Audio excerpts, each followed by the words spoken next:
Yeah. What's going on, ladies and gentlemen? Welcome to the Sav Show. My name is Savilian. I'm the host of this show. And today I'm bringing you a conversation with Martian. Martian is a Melbourne-based multi-instrumentalist, rapper, creative director, brand manager, artist manager, kind of, this guy does everything. He's honestly the epitome of a modern day independent artist, makes music videos, does all the artwork, plays every instrument, produces, raps, sings. I mean, the guy literally does everything. We get into the origins of his music career, his development, how he started as an instrumentalist and kind of worked his way up into the rap game. Some of the people that he's worked with, because this guy's literally worked with some of the best, biggest, brightest names in the hip hop scene, Seth Century, 360, to name a few. We talk about the fact that he had a song featured on NBA2k, which is basically a dream of most rappers in the world, is to get a song featured on something from the EA Sports brand. We talk about his creativity and the fact that he loves being a creative director on all of his projects. And then we shift gears to talk about the venture that he started 12 months ago, which is called ThinkDFRNT. It's a collective, a place, brand hub, a hub for artists to go and basically explore all their outlets in one place without gatekeeping any of the information, which is something we touch on about pretty heavily.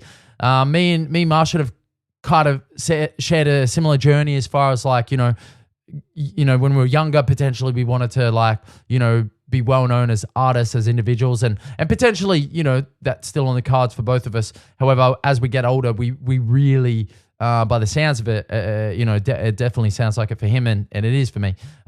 We really want to give back and teach and kind of, make sure that people, younger people coming through don't have to go through some of the bullshit that, we might have had to some of the landmines we had to step on when we were younger. So we're out here trying to save people's souls, you know what I'm saying? Anyway, we get into it. We talk about who our favorite, who potentially the Oz rap goat is, and, touch on kind of what the scene looks like at the moment around live shows, etc.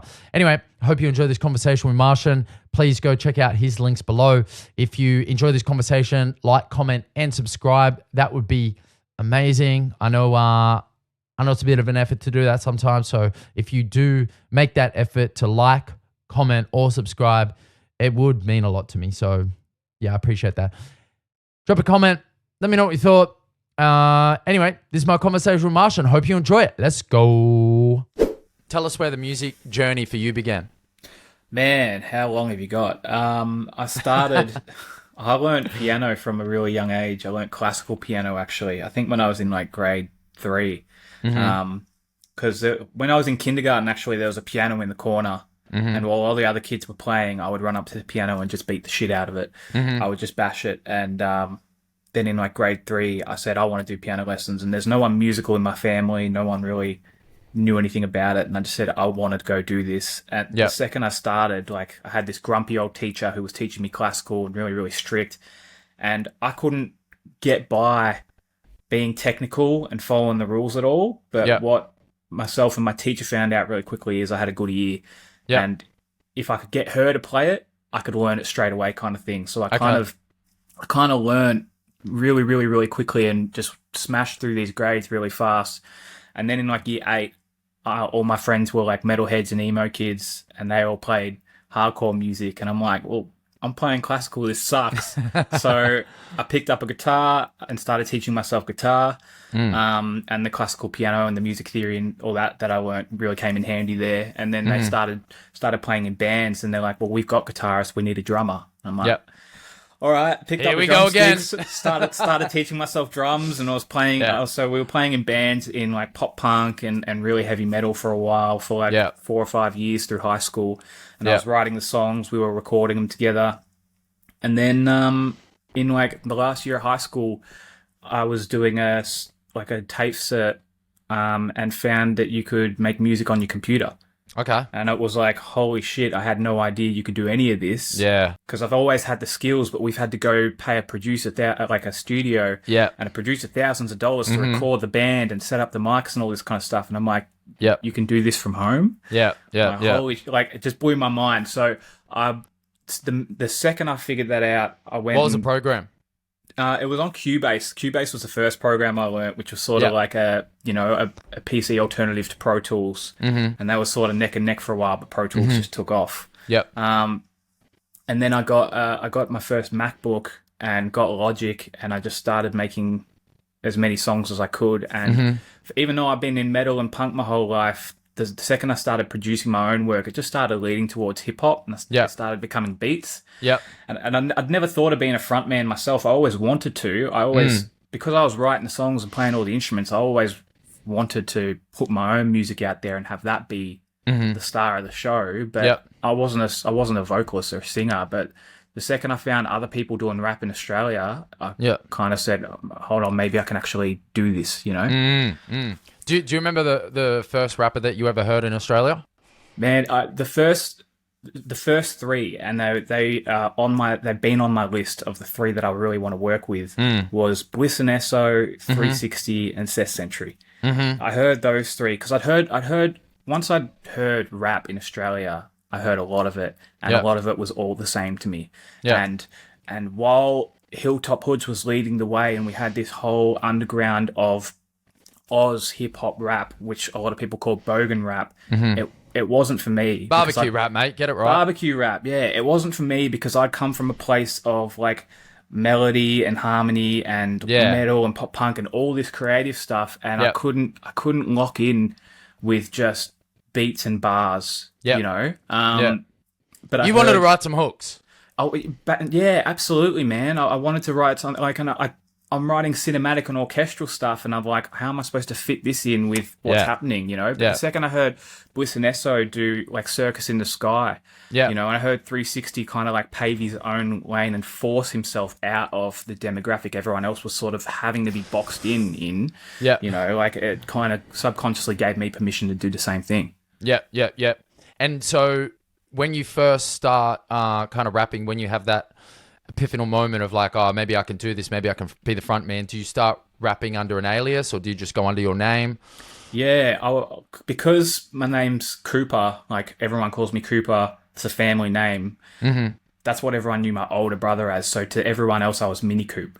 Okay. You know, so my first alias was Mini Coop. Yeah. And, you know, I liked it because it's something I connected with. Everyone called me that anyway. But after a while, I started realizing, the second I started picking up a little bit of momentum, I started realizing, okay, anyone who Googles me, anyone who looks me up is going to come up with the fucking car. Not me. Yeah. You know, and I'm just like, oh, okay, I might have shot myself in the foot here. Yeah.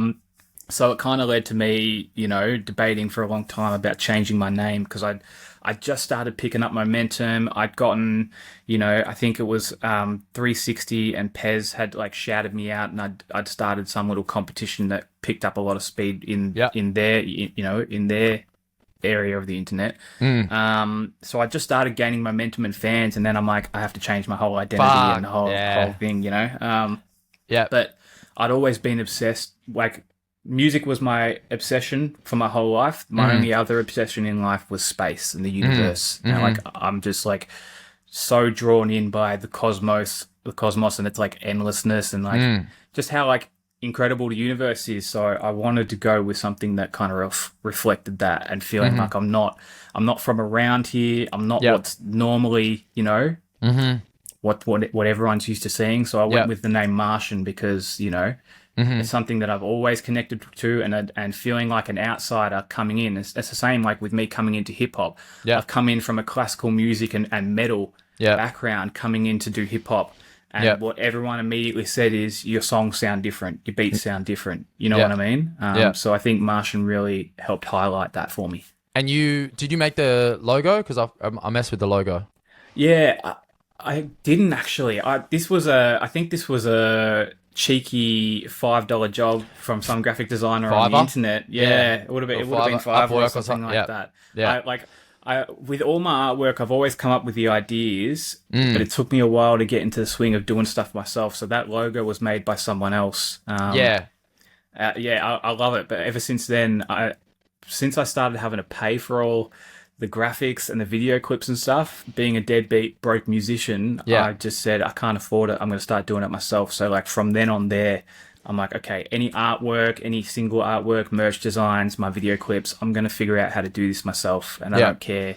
I don't care if it comes out good or not. As long as I'm learning the process, I'm happy, you know? And it's like, from everything that I can kind of see of yours, you kind of love having that creative freedom. Like you like to go the extra effort, you know, even if, you know, it almost seems like, you know, in your mind before you even start a project, correct me if I'm wrong, but you're kind of like, fuck it, I don't care who sees this. I'm gonna like deliver on an idea and an artistic vision that I had.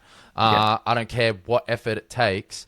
It's pretty impressive.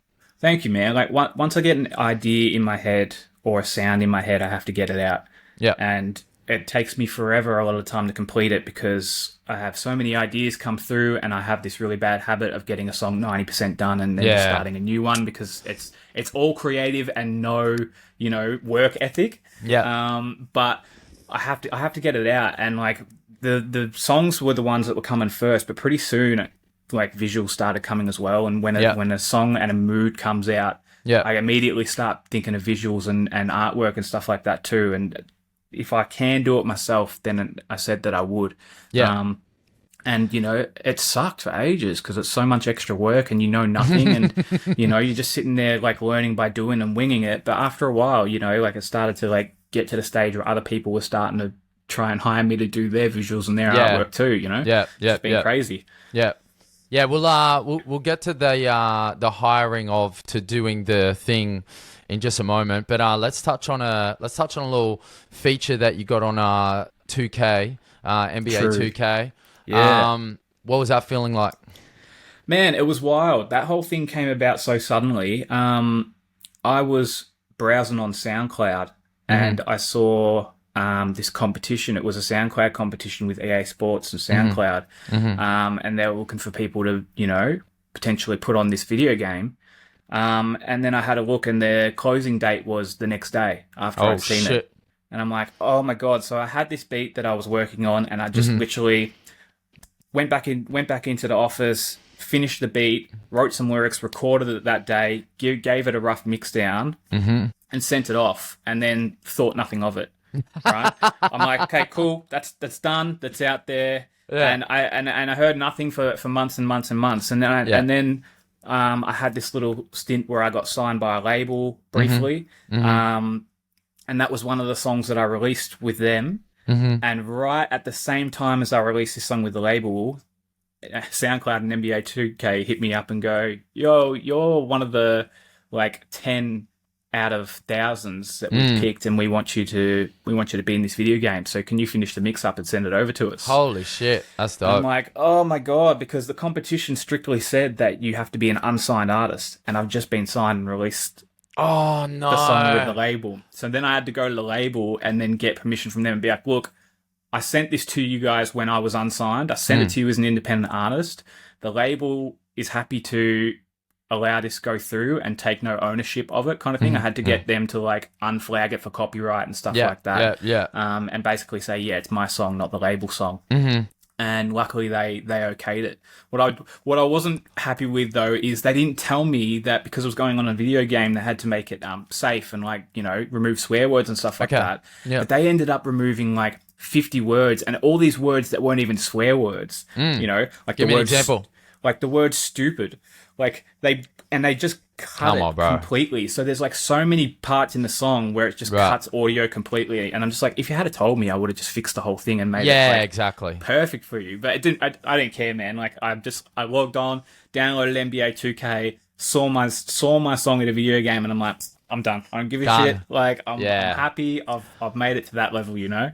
That would be a pretty surreal moment, because I feel like especially like NBA 2K is like one of those games that just kind of like pervade society and kind of like pop culture is like this, you know, everyone wants to be around it, play it, check it out. They know the players, stats, whatever. Everyone's kind of, I think a lot of people see that as like a cool, you know, culturally relevant game, and to get on that would be that'd be a crazy experience. Yeah, man. I mean, basketball and hip hop do have this sort of interlinking of cultures, you know. So to be included in that was really, really special, and like, yeah, it wasn't lost on me for a second, you know. I was only like, it was a year later, I think Masked Wolf got on the next NBA2k. Yeah, wow. And the whole scene went nuts, you know, because Masked Wolf's obviously like a lot bigger, and he got the billion stream song. So everyone's like, "Whoa, it's crazy!" Yeah, I'm like, yeah.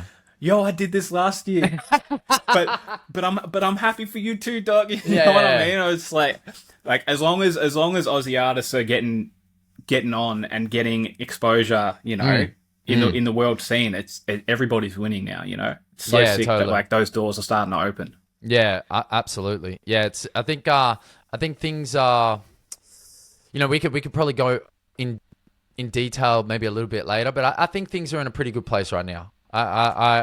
There's a sense of optimism, or at least I have a sense of optimism about kind of where things are at and where things are going. Yeah.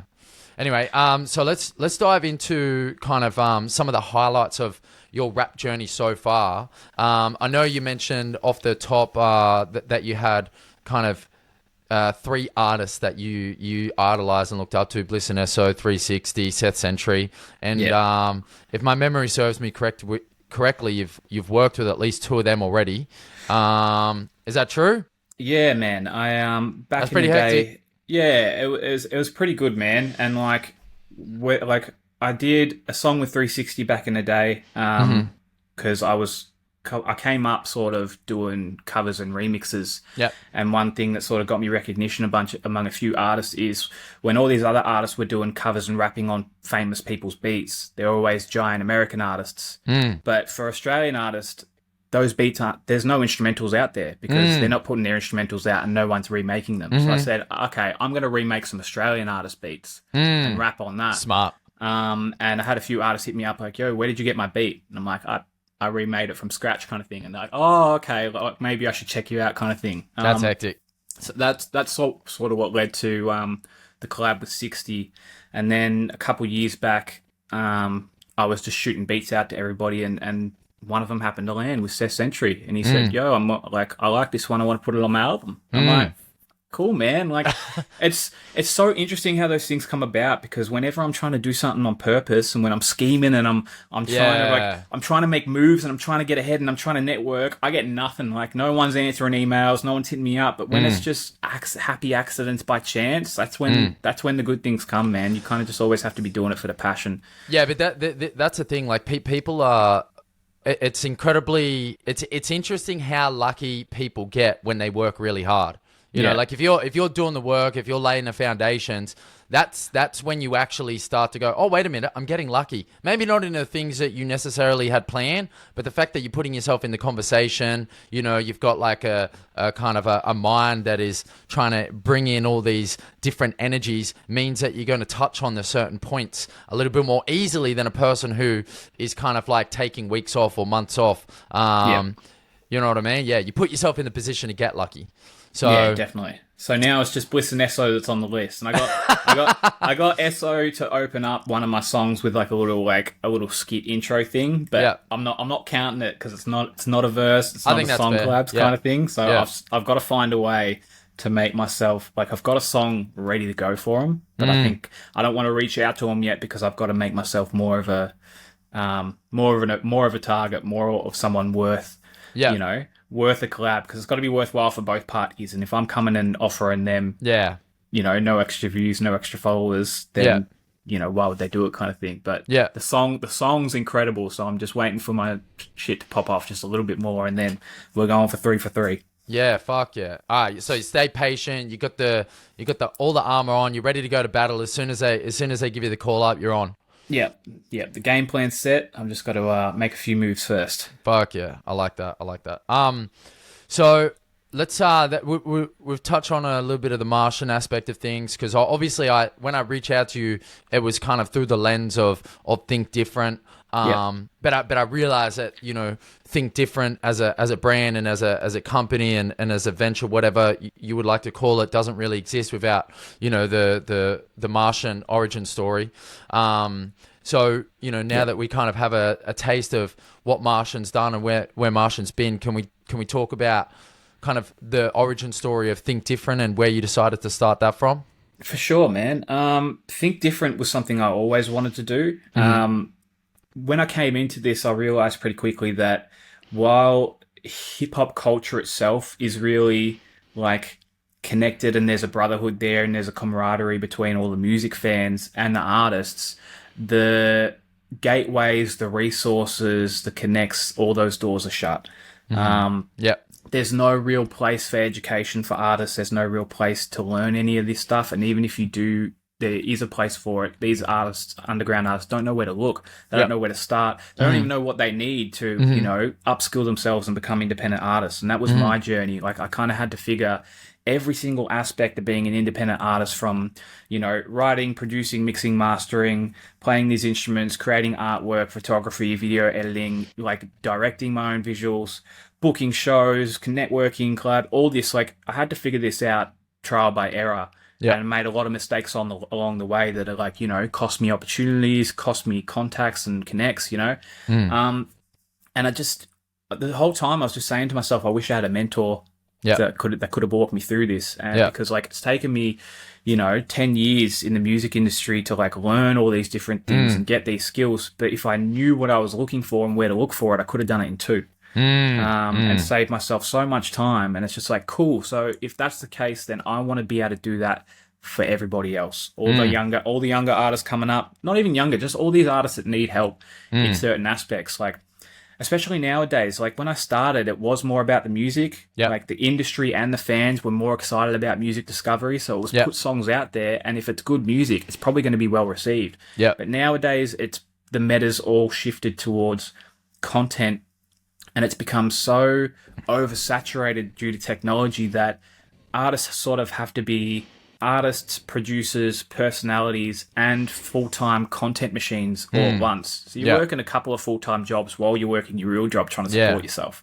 So the whole idea of Think Different was, okay, instead of you having to go to the studio for recordings, a mastering artist for mastering, a videographer for your visuals, a social media strategist for your content and all this kind of stuff. Graphic designer, booking. Exactly, man. Like, let's put all of it in one universal hub for artists, so artists can get any service they need, like in the one spot, from like start of a project, like its inception to the finished result ready to be put out. But on top of that, like, let's have a bunch of free resources, free education, because I know firsthand that 90% of these artists don't have a budget for that. And it shouldn't come down to, you know, your budget or who your dad knows, you know, in order for your art to get out there and have a chance at success. Like, I really wanted to, you know, tip the scales just a little bit back towards the independent artist, where it's like, okay, like, we don't need more gatekeeping. Let's just put everything I know out there. Yeah, there's been enough of that in this. There's been enough of that in this country. Bad, man, 100% for a very long time.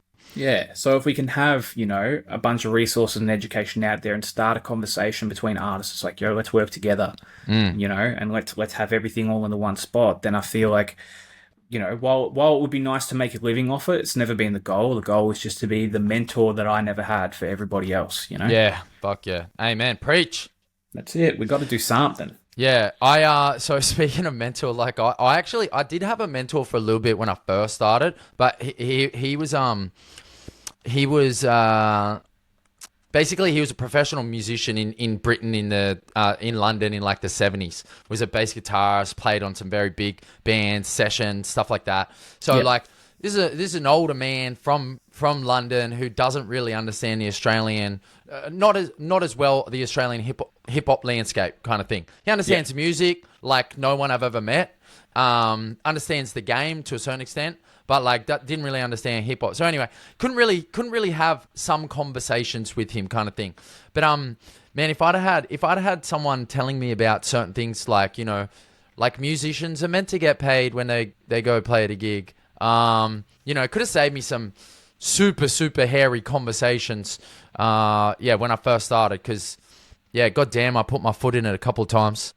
Yeah, bad. I think we all do in certain ways. There are so many artists that don't understand, you know, how they should be a brand and how to brand themselves. There are so many artists that think that all they should be doing is music and content, and they don't know how to run their content. You know, so many artists out there that, as much as I want to preach for artists, they also run that sort of hypocritical ideology that while they're trying to get beats for free and artwork for free and gigs for free, you know, they shouldn't have to pay for a producer, you know, and they shouldn't have to pay for this, but then demand that they be paid for their, like, there's so many different ways that artists are putting their own foot in their mouth, you know, and it's just like, we all need someone who knows the ropes to kind of help us avoid those pitfalls, and also show us the right way to go from the jump, so we don't follow 10 different wrong roads and waste half a decade, you know? Yeah, and it's not like you necessarily have to follow the advice, but if you just understand what the guidelines and kind of like starting principles are, then you can go blaze your own trail if you want. But I think understanding some of the core concepts of how the game works is pretty important. I had this. I'll tell you this very quick anecdote, and then we'll continue. It's actually very, very funny. So I'm sure you're aware of Joyride. Yeah. So I went to a 360 show. He was doing the Falling and Flying tour, probably going to say this is like 2013, 14, something like that. And he's playing a show in Sydney, and he had Mr. Hill and Seven. They were the openers, and Joyride jumps up for a song, like a feature, and there's like fucking 500 people at this venue. Like this is a decent sized crowd for, you know, kind of a up and coming Aussie hip hop dude at that time, you know. Anyway, Joyride jumps on, does his thing, then he's in the crowd hanging out, watching the boys do the rest of their set. I walk up to Joyride, I'm like fresh as I barely, like a year ago, I barely even knew hip hop existed in Australia. So I'm like fucking fresh as. I walk up to Joyride, I tap him on the knee because, like, obviously he's 19 foot tall. I go, bro, yo, can I have a chat to you? And he like leans down, and I'm like, yo, that was super dope, Joyride. That was, you know, really cool and shit. You know, I'm just wondering if you want to work on a song, and like, you know, are you at the point in your career where you're like getting paid to sing on tracks and stuff? And man, the look he gave me was just like, little buddy, you're gonna have to jog on. Yeah. Because at that point in time, I'm like, what? People get paid to perform and sing, and like, I had zero idea. Yeah. And you know, I had no one to tell me. So yeah, what you're doing is a fucking beautiful thing, and I think the more you can stop people from shooting themselves in the foot and having super awkward conversations like that, the better. True. I also feel like that it's sort of a bit of a training wheels situation when it comes to like those unpaid shows, all those crappy gigs that we all played. Like, I feel like as much as artists deserve to be paid to perform, and artists deserve to be paid for their art in a lot of spaces, I also feel like that if artists come in fresh that have never played a show before and come in with the idea, yo, I need to be paid, and like, if that's their priority, I think they're fucking wrong, and I think they're in the wrong spot from the jump, and I think they're going to shoot themselves in the foot too, because a lot of these shows at the start were such like brutal spaces with 12 people in them, and 9 of them aren't there for you. Like, to really figure out how to work that stage and work that room and get everybody on your side and make the people at the back of the room come up front, like, it's got to be because you want to be there and you want to perform. Yeah. And once those training wheels come off, once you really hone your craft and you can work a room, it's like, then let's talk about money, you know. Once you, like, I feel like the conversation around artists deserve to be paid and deserve to be paid more is so valid. But I think that the ones kicking and screaming about it the most are almost a lot of the time the ones with no product or a lackluster product too. Yeah. Like, where there's like a little bit of privilege involved, perhaps. I think I deserve this. I think I deserve that, you know. Yeah, and it's like, well, the proof's in the pudding a little bit. Like, we still have to, as artists, a culture, and as fan bases, be pushing good music, not popular, well-connected people, or not the people that scream and shout the loudest. Like, we need to be pushing good music, because it sort of led to this trend of music blogs, curators, Spotify. They're sort of last to the table, and they're only pushing what's popular and what's got hype at the moment, and not necessarily what the good music is. Yeah. And that's why we've seen when the drill wave hit, there were a couple of original people doing it really, really well. And then Spotify would take that and go, okay, we're going to have the entire Oz hip hop that we're going to be pushing for the next year and a half just be all drill artists, and 90% of it was just not it at all, and all this amazing talent's been missed. And it's like, cool. So let's start bringing the conversation back to good art, good music. Yeah. If you and because what you're putting forward is your passion, but it's a product. If you're saying you deserve to get paid, it's a product. So if you want to be paid, you better make sure your product's good. Yeah, yeah. And that includes the live performance. That includes your marketing skills. That includes 100%. your ability to connect with fans online and offline. Like, it's not just I put one banger song out and I deserve X, Y, Z.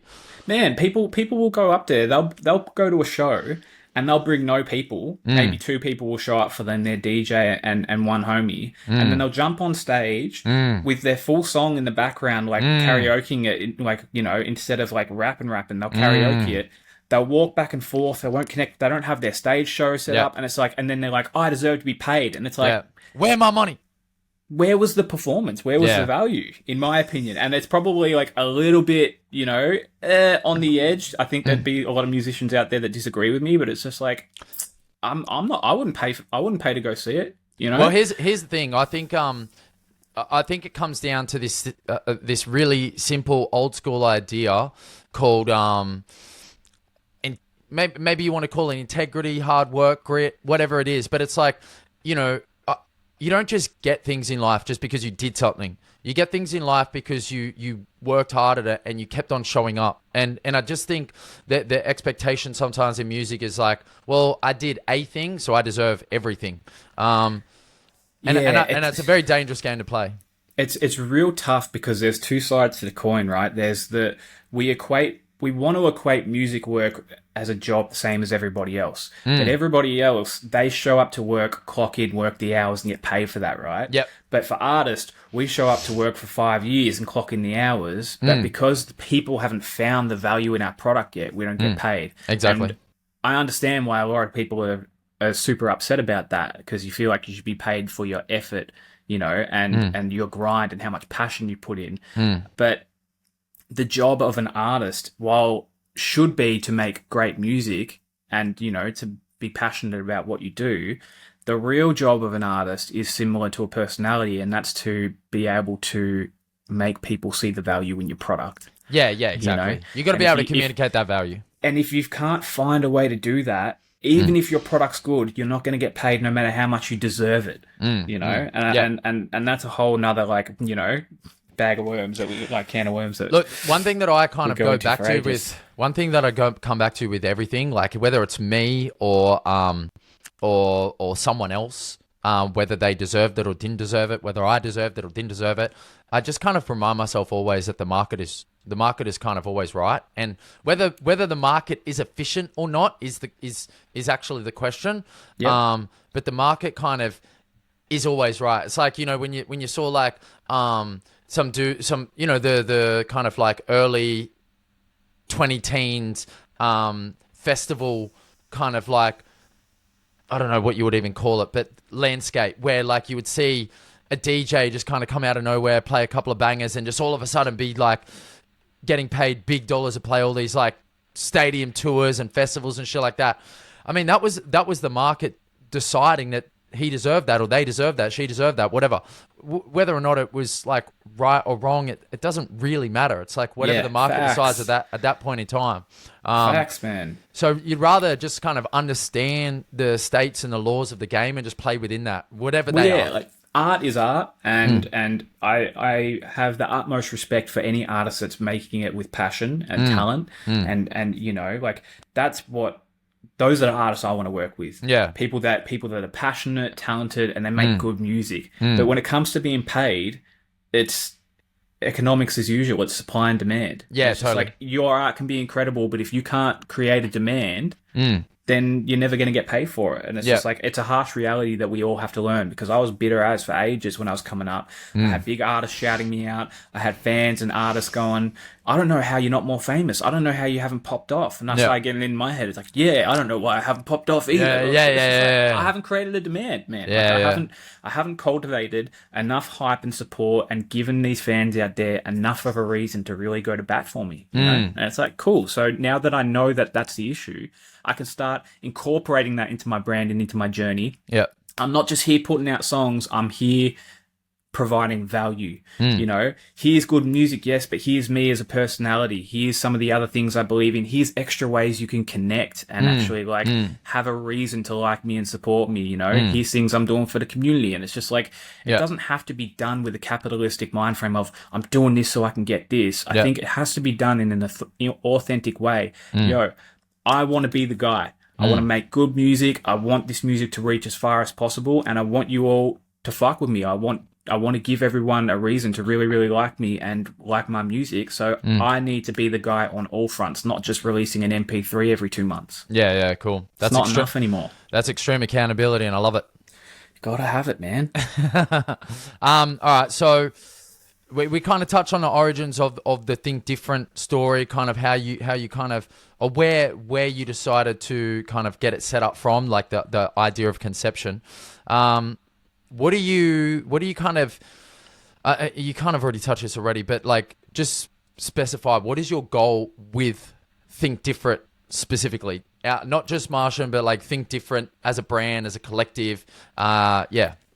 Man, I see what some of these amazing blogs like Oz Dollars and Take Flight are doing, and at the start, I was looking to try and do the same because I love what they're doing for the culture.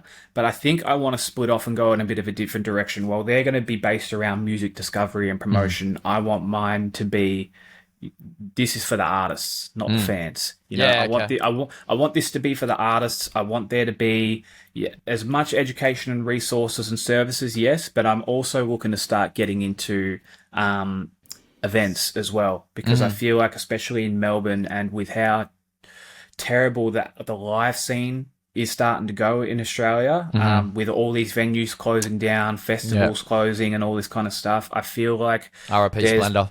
Yeah, I feel like there's been a huge oversight in how we do things. I think it's really outdated, and I think the people that are running the show aren't running it for the show anymore. And the music scene's suffering because of it. So I want to start looking at events the same way, like amazing at new orgs like Breaking Bread. Breaking Bread, shout out. Man. Shout out Breaking Bread and T and the whole gang T there. is a G, man. Like, he's doing so good because he's doing it for the scene. He's doing it for the culture. And he's finding ways to add more to shows than just, we got 3 or 4 artists coming and jumping on stage. He's making them real events, and we want to do the same thing. We want to make events that mean something. We want to start supporting the mid-tier, because like there's underground shows and, you know, they're never going to change, and they're never like, it's for the underground artists to, you know, get their training wheels off. And then there's these top tier shows which are just a little bit out of reach and a little bit outdated. And there's no one supporting the mid-tier at the moment. Everyone's kind of having to book their own shows. And it's just like, in my mind, if we can get a couple of venues or a couple of orgs like Breaking Bread as well to start putting on mini festivals. I feel like we book 3 or 4 mid-tiers like Young Marta and Ivan Ooze and Flyboy Jack and stuff, all in the same lineup, and watch us fill a 300 to 500 capacity venue. That's a good shout. Once we start doing that, it's like, cool. Now we have all these people in each state, you know, filling big venues. The whole, like, everyone's getting paid because they're local, like they're Oz artists, but they're big turnouts, and also everyone's sharing the fans. The community's coming together, and all of a sudden we've got the makings of our own mini festivals, which can start turning into real festivals again. Imagine if remember Come Together that they did at Luna Park. Yeah. Imagine if Come Together like had a bit more, I don't know, like diversity in terms of like, you know, reaching out to the different cities. You know, maybe even a smaller, kind of slightly more compact version of that in like every city, but like their own orgs running it. I mean, Take Flight's been doing a few of them. I think you got that One Network. They've been doing a little bit of stuff. No One Network, you know, which was Kyle. But then there's another one. And it's Nerf, like you know. It's like Zero NE. There's like No One Network in Brisbane, and then you got that Zero NE group. So there's a few like little groups that are doing like some kind of smaller to mid tier stuff. But I definitely think there's more space for it for sure. There's more capacity. And like, I'm fans, man. Like, I'm a fan. Like, No One Network's starting to tap into the culture again. And like, while No One Network and Nerve were like interconnected for everything, No One Network has started doing its own thing just for the culture and just for local brands and Yeah. local artists and stuff, Yeah. and putting on dope events, and it's so cool to see. It's just like, yeah, that's the kind of stuff that Melbourne needs, but it's also the kind of stuff all like pretty much everywhere in the country needs. The first event Think Different put on, like, we called it Rep Your Hood. Yeah. I dropped a song called Rep Your Hood, and I wanted my events under Think Different to be called Rep Your Hood, where we come to your hood, we put on a dope event, and, you know, a lot of the time we want to attach a cause to it, raise money for charity, or, you know, whatever we might want to do to help that particular community, or talk about a specific issue that's happening at the moment. You know, we put on our first event, and we linked in with Breaking Bread to do that. And we raised, you know, $1,000, over $1,000 for charity. Had, like, you know, 20 odd artists hit the stage, put on like a dope show, and we had Crooks Barbers come down, and they were giving haircuts for donations and stuff like that. Like, it was just really, really cool to see, like, that the live scene isn't dead. It's just the lackluster way that we've been doing the live scene for a while is starting to die. So we need, like, if we can innovate and make it a show again, make it exciting again, then I feel like we've got a real shot at a revival for the live scene from the ground up, instead of hoping that these industries and these labels from the top down are going to come and save it, because they've sort of shown that they're not gonna. You know? Nah. I think taking a leaf out of T's book and kind of even just replicating, I mean, you know, he was able to kind of come at it with his lens of like being you know, a successful business owner and builder over a long period of time. So he could come at it with purely, it kind of feels like objective eyes, you know. He could be like, all right, how do we just like run a really dope show, and just kind of like go down the list? What makes a really dope show? All right, let's tick, tick, tick, tick, tick, tick, tick. We're going to do all of that. And just the attention to detail is it's been fucking hectic to watch it play out.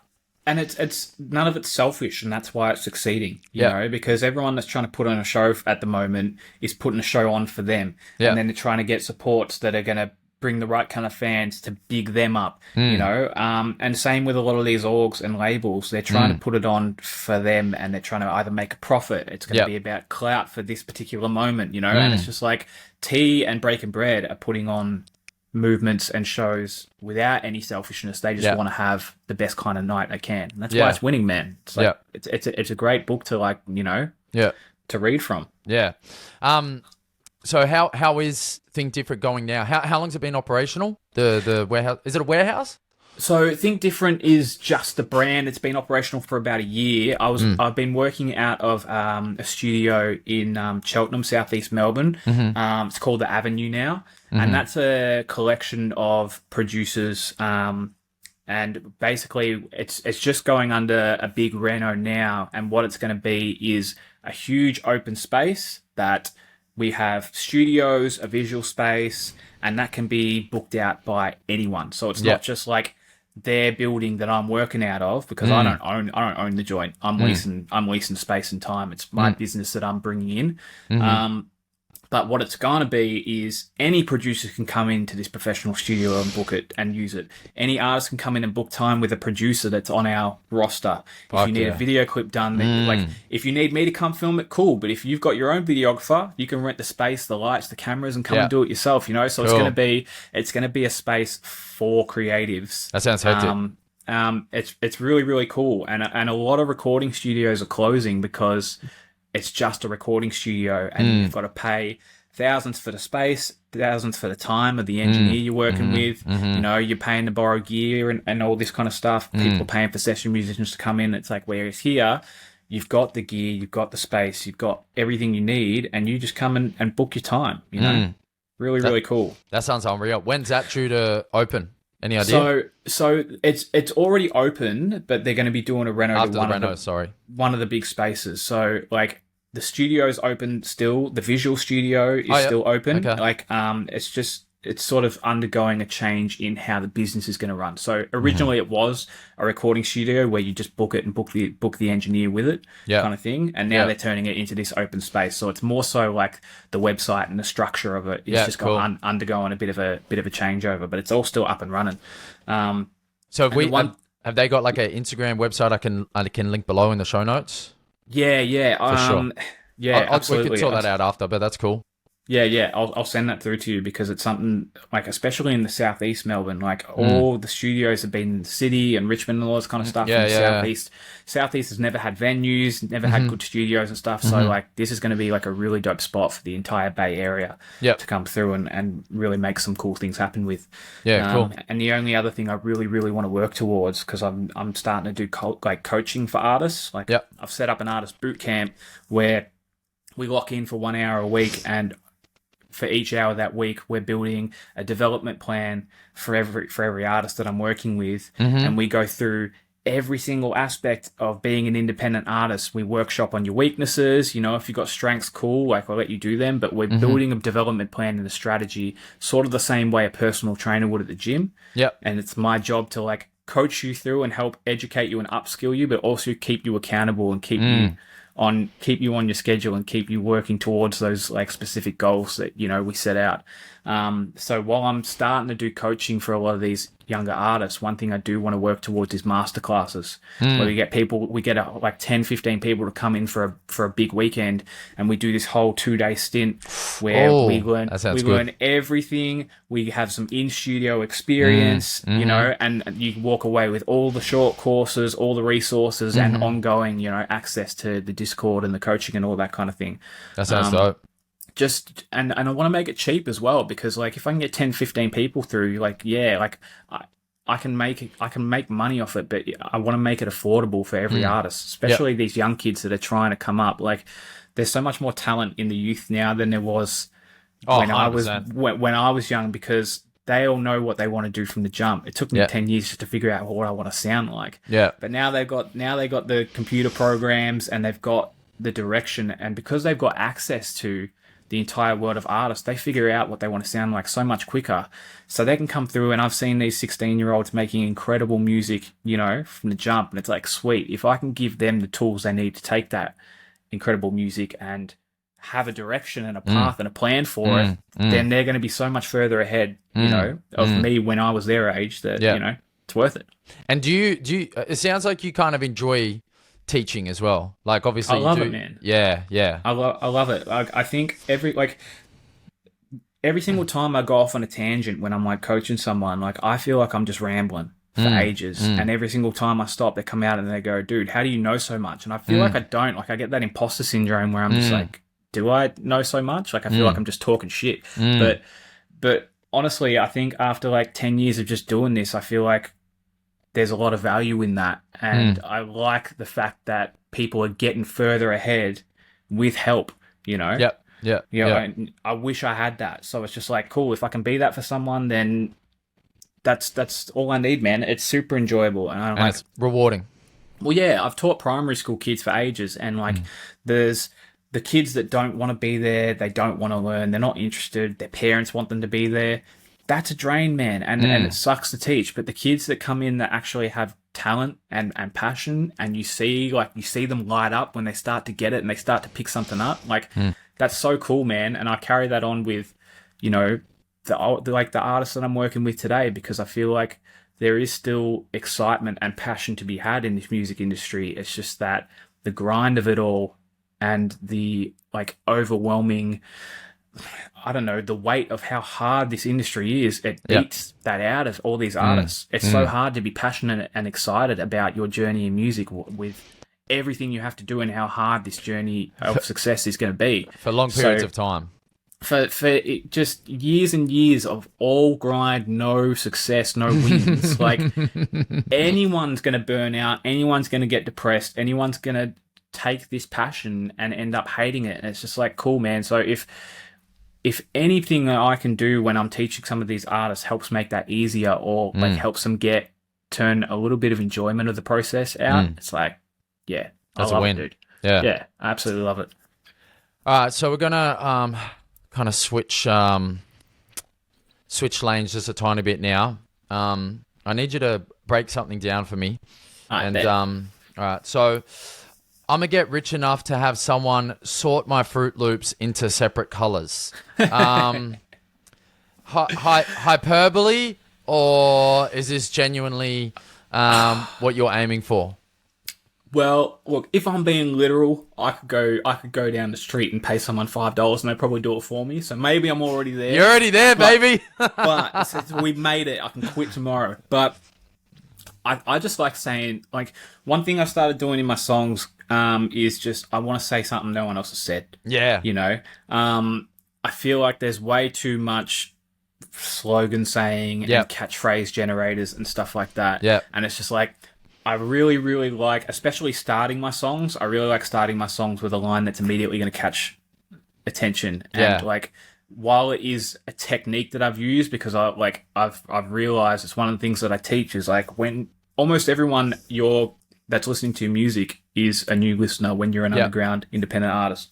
So because we live in this ADHD generation, everyone's scrolling for dopamine. You only get about 5 to 10 seconds to capture someone's attention and whether they and let them decide whether they like you and keep listening or not, and they'll scroll past. So it's like, if I can do something to like capture their attention straight away off the first line, and say something interesting that hasn't really been said, then I'm sort of doing myself a favor. But I also just like the idea of just like, I don't think anyone else has said this before. Yeah. You know, let's make it fun. You know? I said one yesterday in I wrote a bar yesterday, and it's the dumbest. It's probably one of the dumbest bars I've ever said. I go, the best though. I go, toast to the life we killin'. Drinks on ice, say chillin'. Visit UK, say in it, and just visit the UK to walk around saying in it. Visit UK, say in it. but those are the bars that people like catch in, like they link in with because it perked their ears up and they go, like, what the fuck did he say? Yeah, exactly. It's almost like if you're just barring and doing multis and you're just going and going and going, it's like rap fans will be impressed. But no one's singing those lyrics back at shows. Yeah, exactly. Yeah, you know what I mean. Yeah, you're not going to stand out for that line. Yeah, and I hate this idea that if you're not the best lyricist or the best multi-sayer, you're not the best artist. And it's like, well, hold on, who's the one that's having lyrics that are connecting? Yeah, okay. You know, if you've got the fans singing your stuff back, then your lyrics are connecting. Yeah. And you're the one making an impact, you know? So it's just like, I feel like dropping the ego a bit around that kind of freed me up to like, I'll come back every now and then and I'll go in on some bars just to show that I can. You know, it's like, I can still compete with the best of you guys, but at the same time, like, I'm not here to be a bar god. I'm here to like make music that like I like and that I enjoy, and hopefully other people can connect with too. Like, that's the goal. That's what I often argue, probably pretty poorly, but I often argue when people ask me, you know, top 5 or who's your favorite rapper kind of thing, I'll say 2 Chainz a lot of the time, because I just feel like 2 Chainz, he has these one-liners. He has some of the most quotable, memorable lines that I've ever heard in hip hop. And you know, if your goal is, you know, there can be many, many different ways in which you measure the potential or the success of an artist. One of those is like capturing attention and being memorable. And like, as far as the ability to do that motherfucker got that shit down pat. Man. And so, anyway, it's just an interesting thought, but it is a fucking great line, and I do hope you get that rich one day. So Oz rap GOAT. Who's the guy that you're like, and I might have put you on the spot with this one, but who's the guy that you're like, I know you've mentioned 3 of them before, but like in terms of, you know, and taking into account all the criteria as well, storytelling, actual skill, like who's one person that you, like if let's just say this, if an alien came down from outer space, let's just say a Martian, came down from outer space, and you had to put one Australian hip-hop artist in front of them to go, this is what represents our genre, who would it be? That's real hard, man. Like, I'm going to give you my first answer, but then I'm going to also cop out and give multiple. Yep. Because my first answer is going to be the one I think is like, is dope on enough of those criterias. Yeah. Which would be Seth Sentry. You know, and like, I'm not trying to gain favor. I'm like, you know, I played shows with him. I've got a beat with him. I don't need nothing from that community. Like, the hooligans are dope. It's all good. You know? Yeah.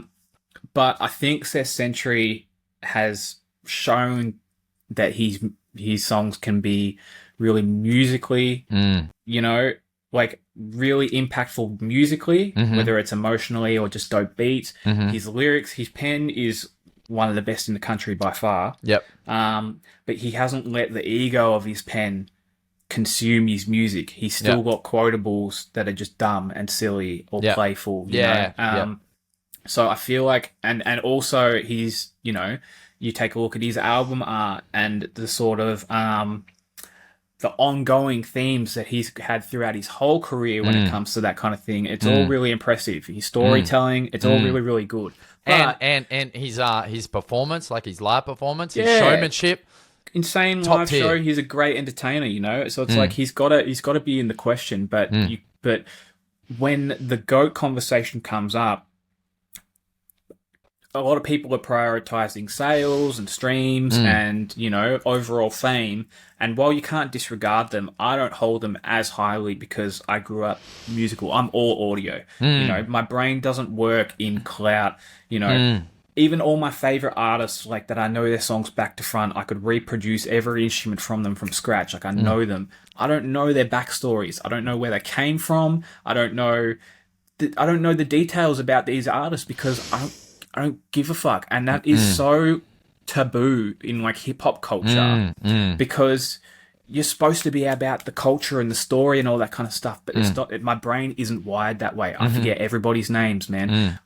I hear the audio and I link in with that and how it resonates with me. And that's just how it operates. So like, I might put artists in different spots because of that. Like if I'm going to cop out, I do it by generation. And I'd say, okay, the older generation, it was between Hilltop Hoods and Bliss and Esso. I like Bliss and Esso's music more, but I feel like Hilltop ended up with more of an impact, you know, more fame, more longevity of being at the very, very top, you know. Then the generation that's just behind mine, where it was, you know, Seth, 60, Pez, all those dudes, like you can't not give it to 60.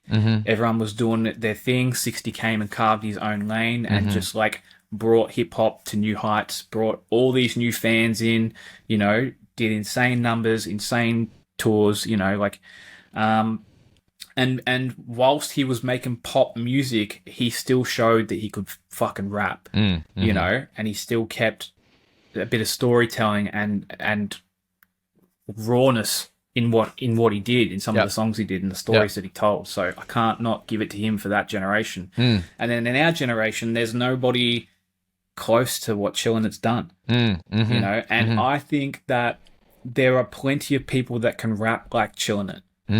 That's not the point, you know. I feel like Chillinit came through, and he's one of the people that I use when I'm coaching some of these artists. Is just like, look at his charisma. Look at his energy. Like, obviously, his stage show is second to none. Like, his energy is like top tier, and he can rap and he's got bars. His beats are sick, right? But there's plenty of people out there that you go, yeah, so and so's got a better pen. So and so's got better hooks and melodies. You know, like all that. So it's not about that. It's all the different aspects he's brought into the culture of what he's done in his fan base. Where it's just like, I'd say complete package. You know? Yeah, complete package. But what he's also done, which is really smart with his branding and marketing, and it's not because he's trying to market, it's all authentic, is he's brought weed, stoner culture as a crucial part along with his identity, and now gym culture, gym and family culture as a crucial part of his identity. And that's given every stoner in the country and other countries and every gym junkie in all these places to have extra reason to like chilling it, you know, because they're seeing the weed stuff, they're seeing the gym stuff, and they go, yeah, I fuck with that. You know what? Now I've got time for this dude. Yeah. And it's just like, this is what I'm telling all these artists to do, myself included, because it's something I've always sucked at. I'm a bit of a hermit. I play video games. I'm real chill. I'm not super energetic in your face. And it's just like, cool. So all I'm doing is dropping songs and go, hey, you should check out my song, maybe. Yeah. No one's going to do that. But like, if I can be if I can make me the brand and not the song, make me the brand, give all these people extra reasons to be able to connect and really link in with me and give the music time of day, then I'm winning. And the reason it's so good for chilling it is because it is authentic. Yeah. You can tell when people are trying to do it and they're faking it, and it's just not real, and you can sniff that out straight away. But all those elements that Chillin' It's included in his career and his life, it's real and it's authentic, and people resonate with that, and it's given people so much extra reason to love this dude and just jump in with what he's doing and become hardcore cult fans instead of just passive listeners of his music on some playlist. Yeah, I think if I was going to break it down by probably the 3 generations, I would have probably went all the exact same. Chilled, 60, Hilltop Hoods, and I don't know if I would have sent Seth up as the offering to kind of confront the alien overlords to kind of like save Australian music, but I think he's a very, very fitting suitor, and I think he'd do us proud.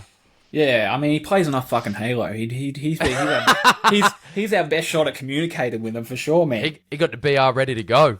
That's it. All right, so I got one more question, then we're gonna wrap it up here. Hit me. So what does at the end of your kind of musical journey, you're sitting on a porch, kind of kicking back, sipping on a nice lemongrass and ginger tea. With a bowl of mixed with a bowl of separated Fruit Loops. My man, he's made it. What does success look like? It's the same thing that it was from the start for me. I've said from the very start, I don't care about the numbers. I don't care about the money. All of that would be nice. It's a really happy byproduct if I get it. The only thing I've ever wanted from music is to have a sea of people sing my lyrics back to me. If I can do that, then I know that my music has connected. And I feel like I've got a real struggle communicating in the real world, whatever's going on in here. And it's just like music has always been the language where I feel the most, whether I'm listening to it or making it myself. It's like, that's when I'm most myself. That's when I can get whatever's inside out. And I feel like it does a way better job than my language and vocabulary could ever do. So if I can get a sea of people singing that back to me, then it's like, cool. I know that I've connected and I know that I've done my job. You've told your story. I've told my story and I've reached people with it, and I know I've got the songs that can do that. Now it's about finding out the steps involved to get there. Yep. Yeah. Beautiful. That's it. I don't need anything else from this, I'll tell you what, that's a fairly nice definition of success, and I would I think a lot of people would be pretty happy if they could die knowing that they got a bunch of people to sing their lyrics back to them. I think it's beautiful. Yeah, money comes and goes, man, and there's plenty of ways to make money. If money was the goal, then I'd go work in the mines. Yeah, totally. Yeah, and then I'd buy my house and I'd be sitting on my porch with my Fruit Loops anyway. It's not. It's not the way. It's not the way. It's not my journey. It's not the way I'm gonna get there. Yeah, excellent. Yeah. Man. Well, I really appreciate you coming on today, making the effort. Both on behalf of yourself, Martian, and the Think Different brand. I think what you're doing is fucking dope. I think there's a lot of people out there that really need it, and whether or not you kind of get the accolades or the people coming in, I think what you're doing is genuine, wholehearted, and real, and I think it's going to resonate sooner rather than later, I think. Man, thank you. I appreciate you having me on this, dude. Awesome. All right, well, I'm going to go now, but enjoy the rest of your day, Martian, and I'll speak to you soon. Legend, man. Talk to you soon. Bye. All right, guys, that's it for my conversation with Martian. I really hope you enjoyed that. Remember, if you like any of the things that we said, all the links are going to be below. Please go follow him. Go check out his page, Think Different. Go see all the things that he's doing. The guy's very creative, does a lot of stuff, man. Like I'm just so impressed by the quality of everything that he does. He's a true independent artist, someone who's not looking for handouts, but rather kind of like forging his own path and making his own way. And, I have nothing but respect for that. Please go follow him, go check him out. If you like this podcast. Drop a comment below. Let me know what you liked. Maybe reach out to Martian in the comments or on Instagram. He'll get back to you there. Otherwise, thank you for tuning into the Sav Show. Really appreciate you being here. I'll catch you next week. Let's go.